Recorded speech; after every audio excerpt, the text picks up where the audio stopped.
Spot On is sponsored by the Wellbeing Project here at Boston University. This project is a new campus-wide initiative to support students' health and wellness during their time at the university. Log on to bu.edu to learn more about the Wellbeing Project. You are listening to Spot On, a health and wellness podcast that breaks through the latest media headlines to provide you with accurate and usable information that is, well, spot on to meet your needs. I am your host, Dr. Joan Salge Blake, a nutrition professor at Boston University and the author of the college textbook called Nutrition and You, which is used in colleges across the United States and abroad. So excited. This is the beginning of season 3. Oh my goodness, of Spot On. I am so excited. And you know what? A way to kick off the 3rd season of Spot On is with a fresh start. And, you know, oftentimes people want to make changes, whether it's in the new year or it's a new semester or a new season or it's Monday, right? Whatever it is. So we are going to kick off the season of Spot On with just that, a fresh start. So I want to go to the streets and ask folks, what is your New Year's resolution or your new semester changes you want to make, and how are you going to accomplish it?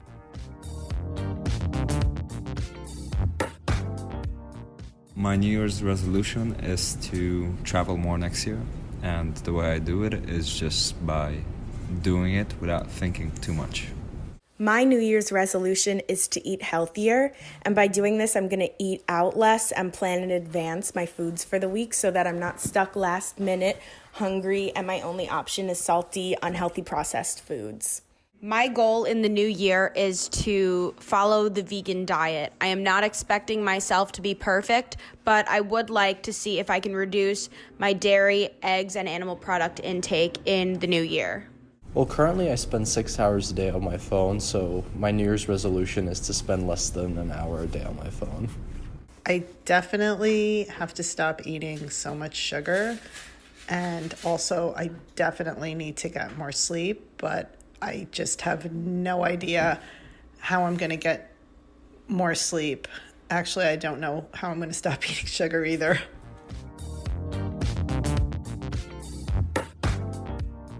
This is a really exciting episode today on Spot On. You know, people like to change habits that are not so good into good habits, and oftentimes they like to do it around a certain date, whether it's the first of the year, like New Year's resolution, or it could be the start of a semester, or it could be the change in the seasons. I'm like a guest on the line here, and she's going to explain all this for me. She is a superstar registered dietitian, nutritionist, and certified yoga teacher from New York City. Her name is Keri Gans, and I'm scared to have this interview with her because whenever we're together, all we do is laugh.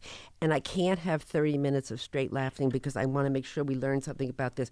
But Keri Gans is the author of The Small Change Diet. She is a Shape Magazine Advisory Board member. I don't know when you're going to tell me that, Ms. Gans.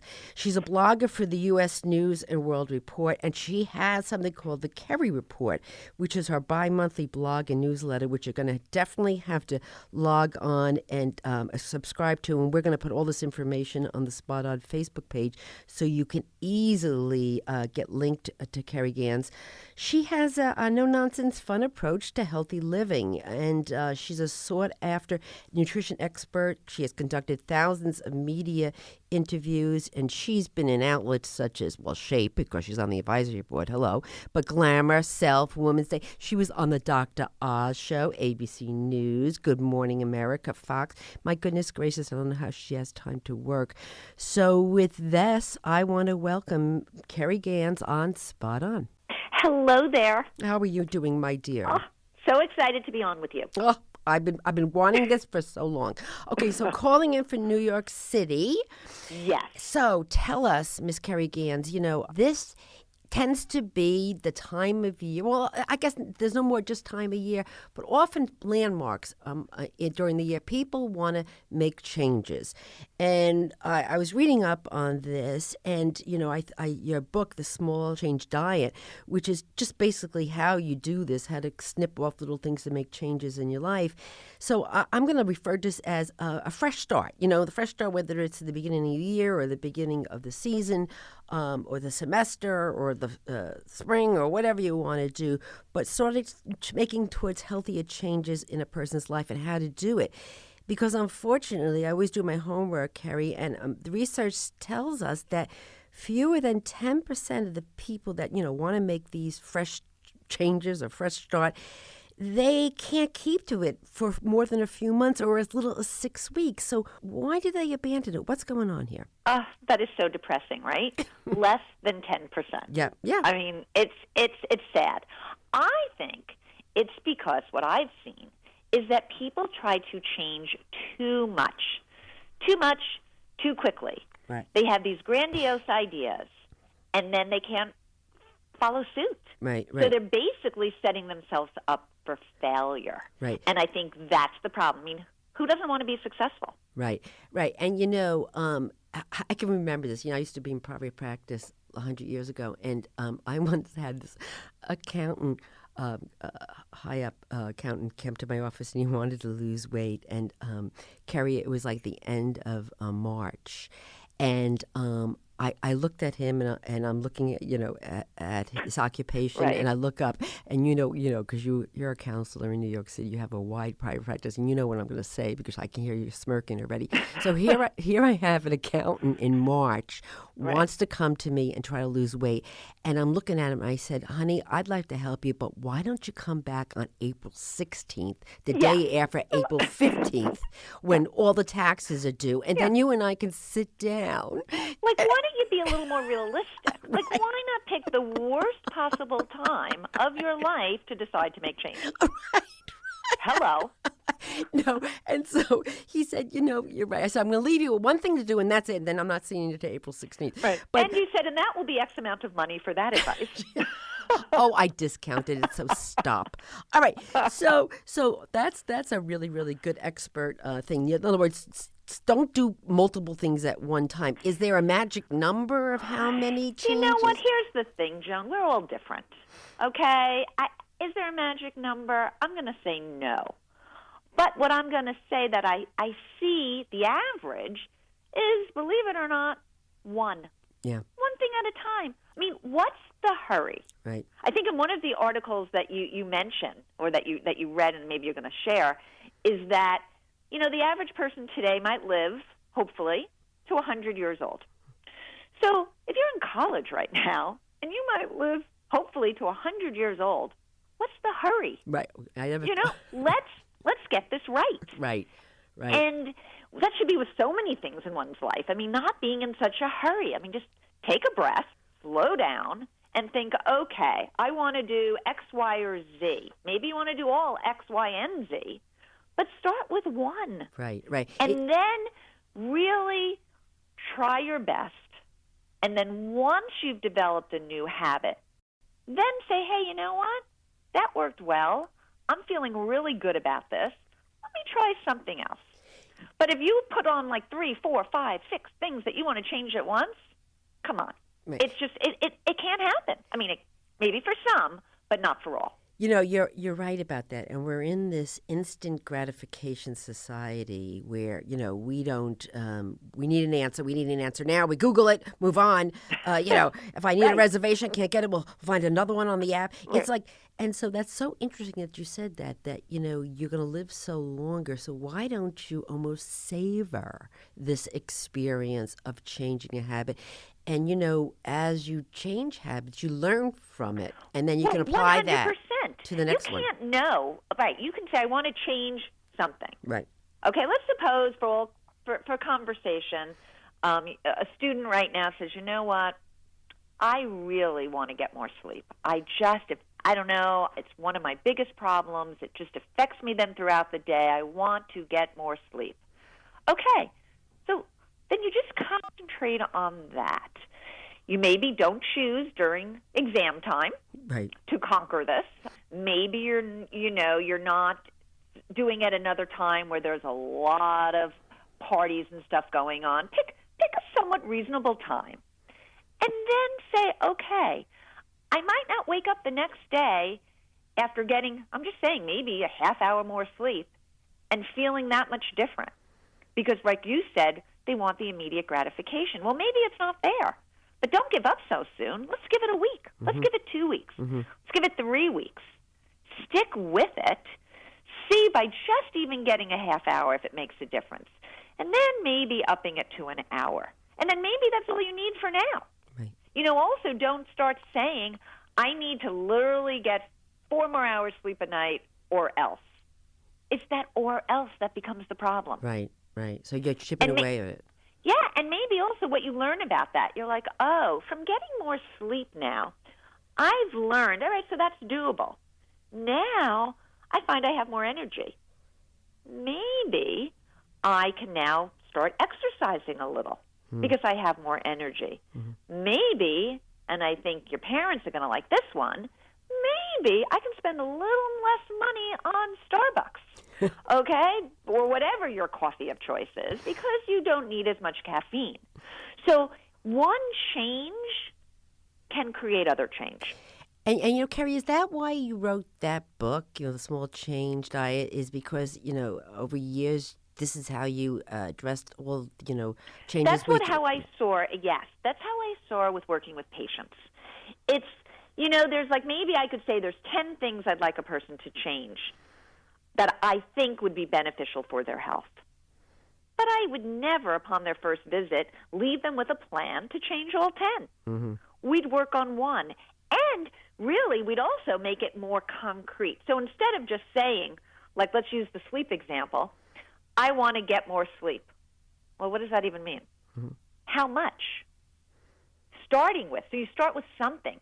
It's like the patient who ate no vegetables, and they want to, all of a sudden, the recommendation is to eat 3 to 5 servings of vegetables a day. I don't expect them to eat 5 servings of vegetables. I'm happy if they eat 1. And I didn't even care what kind of vegetable that was. Meaning, some will argue, iceberg lettuce. That's a conversation for another time. I'd say, hey, if that's the only lettuce you like, enjoy. Yeah. Because maybe by doing that, it might feed into other better habits. Right. And I have to just, I have to do a public service announcement here. Iceberg lettuce is a wonderful source of folic acid. And stop picking on iceberg lettuce. Hey, okay? hello. Yeah. I order a wedge all the time. Okay. Oh, you know why? Because I wedge. might not do the blue cheese dressing, but I love a good wedge. Because you know something, New York City. That's the hottest salad in New York City now. This wedge. The wedge has come back. The wedge is back. The wedge is back. Okay, so getting now we know that we want to be focusing on one thing at a time. One thing at a time, and the next thing is once you've identified it, you need to make it measurable. Okay. Okay. So you say you're going to do something. Well, what does that mean? How do you check in with yourself?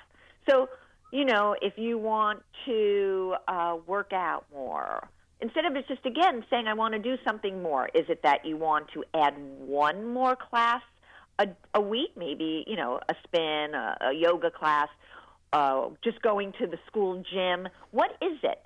And say, is it one more time? And instead of just using it broad, I want to work out more. Well, what does that mean? Yeah. So in other words, you want to make a measurable small steps. Okay, I don't want this to be all about me, but what the heck, this is my podcast. So I can't stand weight training. Okay. Keri, I can't stand it. Now, I walk 5 to 7 miles a day, easy. Yes. Cardiovascularly, I could outwalk you. But we'll see. Go on. Okay, so I can't stand it. I can't stand it. So how do I break that down to get weight training? Okay, so first of all, if you hate it, I'm going to say then don't do it. Oh, but I know I need to do it. It's that simple. No. What do you mean you need? There's other ways. Okay. I'm going to tell you that you need to start doing some yoga. That is always my answer for everything.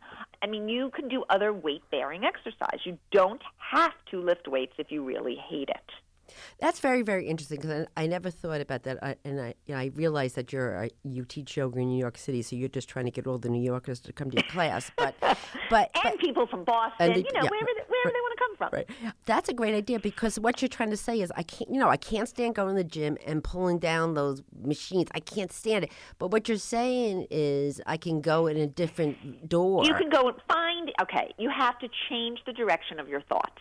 Okay. So what do the weights offer? It's strength training. Right. Okay, so yes, you mentioned it earlier, we want immediate gratification. Right now you could Google it or we could ask Siri or Alexa, some good ideas for strengthening our bones, our muscles. What would they recommend? And see what comes up. There's going to be other things besides just lifting weights. Yoga happens to be another form.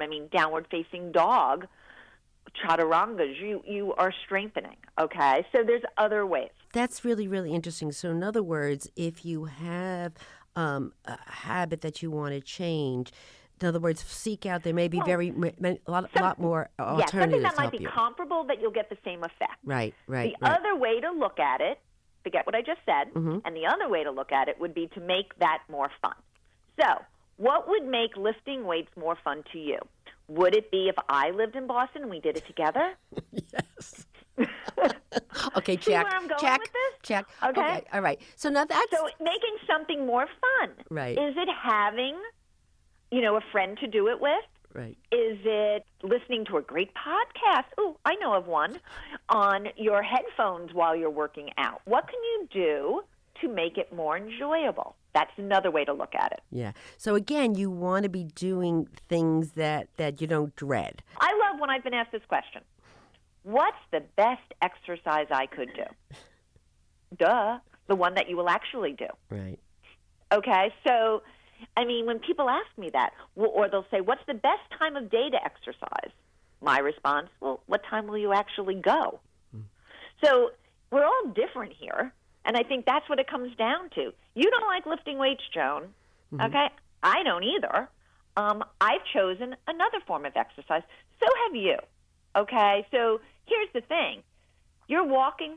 That's just doing amazing things for your body right now. Maybe just focus on that. Oh, stop. I'm blushing. Okay. Yeah.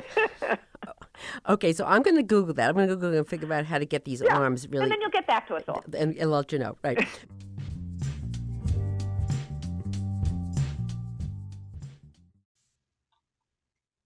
Are you having trouble sleeping, focusing, or relaxing? If the answer is yes, then the TM Softs White Noise Sleep Sounds podcast has got you covered.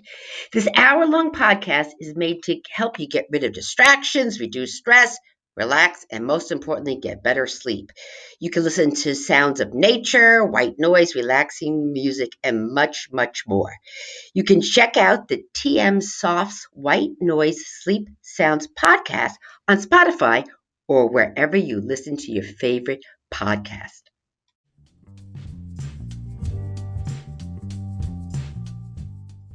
I had read that it's very important to have a reward. A study at University of Chicago found that the predictor that people would keep their long-term habits, or in my case, trying to get strengthen my muscles, is if they received an immediate reward. Now, why do you think that? People like to congratulate themselves in some form. I would like to think that the reward lots of time would be the physical outcome. So lifting weights, maybe you feel stronger and you can get your suitcase up into the overhead compartment easier without having to ask for help. I think that could be a good reward, even though I don't mind asking for help. But I think some people, they just like something concrete. That's interesting that you said that, Miss Keri Gans, because what this article said, and was very, very important, that the reward should be more intrinsic. Just like what you said. In other words, that you feel better. Or, you're right, Keri, I can't get that overhead thing up there. I can't do it. Only if it's tissues that are in the overhead bin. Because if it starts becoming, my boots and my outfits, I can't lift the baby. I can't. I get it. I know. totally understand, Yep. and I do wish that more people would offer to help, but that's a whole other conversation, okay? Instead of me having to look sometimes at people like, yes, I would like a little assistance. Even though sometimes I'm like, no, I got this. Okay, just because. Right. Does this reward chip, when I read about this and read about the study about the reward should be intrinsic, I flashed back to grammar school. And remember when you used to get those exams and you got all the stickers on it? You know, like I don't remember getting stickers. well, that meant you really weren't that good. But I got stickers, and like if it was Halloween, I got a pumpkin sticker. You know, I'm a big fan of stickers today. I think stickers are great. Okay, so next time you see me, I would like one. Okay. But I think that here's the thing: to find, unfortunately, a lot of the rewards that I'm going to suggest, Okay. it might cost money. That's the unfortunate thing. Okay. So what would be some rewards? It could be for somebody, and this is going to sound, I don't want to sound sexist because it could be for anybody, okay? Not just not female, but it could be a manicure. Mm-hmm. Sure. Okay? That's right. For anyone, okay? It could be like, maybe you've been doing your workouts at the school gym or on your own, just going for a run. Maybe there's a class you want to attend that might cost a little money. Maybe that's your special treat for yourself because you've been sticking with your workouts. So you pay for a class, but remember to tell them you're a student and hope that they give student discounts. Maybe it's doing something with a group of friends. So it's a social event that you organize with a group of people because in your mind you've done such and such, and now it's time to celebrate with friends. And that celebrating doesn't necessarily mean going to, you can't drink because you're underage, all of you. But for those of you who are older, and it doesn't need to necessarily be around food or drink. It could be celebrating going to go bowling, just doing a fun outing, going on a hike, doing something together. That brings us to an interesting thing you said about friends. When you're trying to make changes or having a fresh start, I'd like to call it, is can your friends help or hinder you? They could do both. And that becomes difficult. Because everyone always says, surround yourself with people who lift you up. I get that. I like it. I'm not, and I know I first sounded a little sarcastic in my tone, but sometimes that's hard. Sometimes it's hard that friends that might not, it's not that they're not lifting you up on purpose. It's that they just can't. So in other words, if you're a procrastinator, and when I was in college, I was the one that always got the paper in 2 weeks early. But if you're a procrastinator and you are always the last minute and then you're stressing out, should you hang out with more organized people? You probably should. You should find people that are a little bit more organized. And find your faults and try to surround yourself a little bit with them, but not to the extent that it's going to make you feel badly about yourself either. So it's a fine line. Right.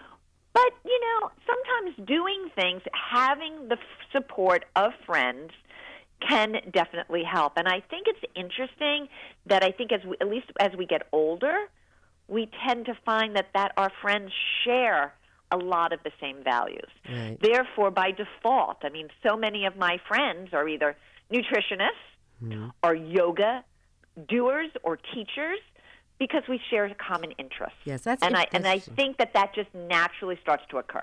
That's very, very interesting. So in other words, try if you want to change something, try the people who have maybe mastered it and then start hanging out with them. Maybe that would help you. It might. I also read that it's really important to change your environment to help you with your fresh start. Well, that kind of goes hand in hand. But yes, I've always said it's like preparing yourself for battle. You wouldn't go into a battle, at least in the olden days, without an armor. Okay, that's what people did. So I look at the same way as changing behaviors. Back to you want to sleep more. Maybe you should see if your environment for sleeping. Is your room dark? Do you have maybe white noise to play that might help you to fall asleep easier? Certain things, maybe you might need a little lavender oil. So how are you setting up your environment? How's your bedding? All those kinds of things. So depending upon what you want to do, you want to study more. Okay, so what's the environment for that? Where could you go? Does the library work for you? If not, then maybe you need to create a better environment. Maybe it is not in your dorm room. Maybe it is in your dorm room. Know you and set it up so it can work in your favor and not against you. You know, yeah, it's funny. Interesting you said that about sleep because I've read this and I've done this where do not, if you want to go to sleep and get good sleep, do not watch Netflix in your bed on your laptop. Oh, I'm so sad. I know. And right. You know what else? Detach from your phone. Right. Okay? Don't be checking Instagram right before you go to sleep. Right. Because whoever liked your post, it will still be there in the morning. Right. And if they didn't like it, then you're going to be... And they didn't like it, they're probably not going to. And that's okay, too. Who cares? That's right. Who cares? So what about keeping a journal or something, on your phone or something to keep you on track? For some people, that is a must. Okay? Is journaling your experience, being accountable, putting it down there, seeing it, and even sometimes doing it old school, getting a really pretty notebook and maybe even a cool pen, which you'll call your journal pen, and writing it down. I think that for some people, journaling is important. For others, it's going to seem like another chore that they don't want to do. They're going to resent it. And therefore, I would say, nope, not for you.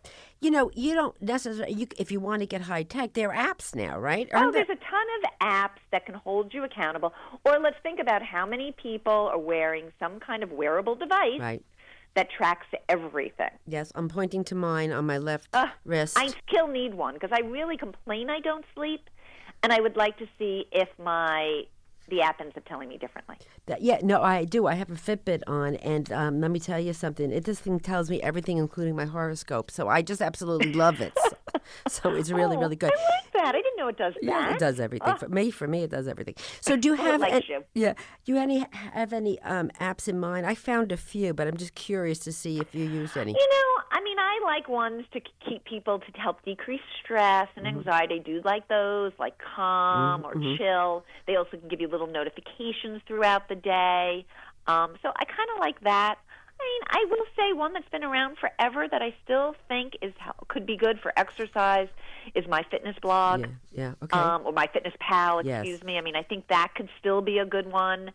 I think it's funny. I'm going to say whichever one you can stick to. Right. Because I download 1,000 apps. I try it out for 1 second, then I forget about it. Right. I found a couple Which ones? Habitica, and it turns habit forming into a game, which I think is... that could be fun. I love games. Yeah, okay, I'll send you a link to that one. Yes, could you? Yes, and there's also one that I found called Fabulous, and you know how I love that word. I always say everything's fabulous. But it covers several habits associated with your well-being, I've never heard of this one. Yes. I do also love the name because, Joan, you are fabulous. I know. Don't try to get on the good side of me, so I send you a Fitbit. So, but what Fabulous does, it really kind of sends you these positive messages to stretch or to meditate or help you if you're well-being, and it kind of gives you that positive feedback, which we know which is really I think good. Everybody needs. Darn straight. Positivity feeds positivity. Right. And what about the negativity? About stumbling. Just help us because, Well, that's going to happen. Okay. We should expect, the one thing we can expect is that sometimes we will stumble. But what's more important is how we respond to that. And it's just getting right back up there, brushing off the dirt, whatever you want to call it, and moving on and moving on. Give me something positive that we could say to ourselves when we stumble so we get back on. You just say, that's okay, self. You gave it a good shot. You'll do it again. Right. Failure is part of progress. One needs to remember that because just as easily as you fell off sometimes, you can most likely easily get back on. We all know because we're old, but we have more failures than success. Wait a second. Sorry, some of us. I have more failures than successes, and I learned nothing from my successes. I've learned everything from my failures. You do. That's where you learn. Right. That is where it sounds corny. Right. Okay, but that is where the growth is. Right. Because you're right. Because when I can't do something, I say, well, remember 10 years ago when I couldn't try, do it? That's also the thing. You right. got to try. Right. So when we talk about starting these new habits, don't be afraid. Right. Just start. Right. That's the big thing. Don't let the fear of failure prevent you from trying. Because at the end of the day, what matters is the end result. Right. Doesn't matter how long it takes you to get there. It just means that you've given it your all, and that's what's important. Right. Okay, so Miss Keri Gans here, from what I'm getting, is that you're going to go small steps. Yes. Small steps. You're going to be okay with failure, and you're going to surround yourself then, it sounds like, with people who are going to lift you up, as you said, and support you. Yeah, but ultimately, you're your best motivator. Right, right. Okay. So, yes, all those things You're right. are important. And then some. Yep, there you go. That we can't say just in 30 minutes. Right, we can't. We'll have to have you back. Well, Miss Keri Gans, thank you so much for your wisdom. She's the author of The Small Change Diet. And Keri, I can't thank you enough for being on Spot On. Thank you, and I can't thank you enough for having me as your guest.